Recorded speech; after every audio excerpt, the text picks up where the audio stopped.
wonderful conductor said, "Children, you may get back in the train now." Yes, and you may get back. So they got into the train, and there they went. She said, "Buckle your seatbelts." Buckle your seatbelts.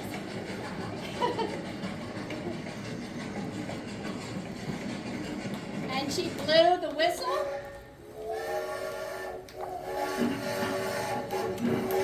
And they went up the mountain. Let's see, going up the mountain. And they waved goodbye to the land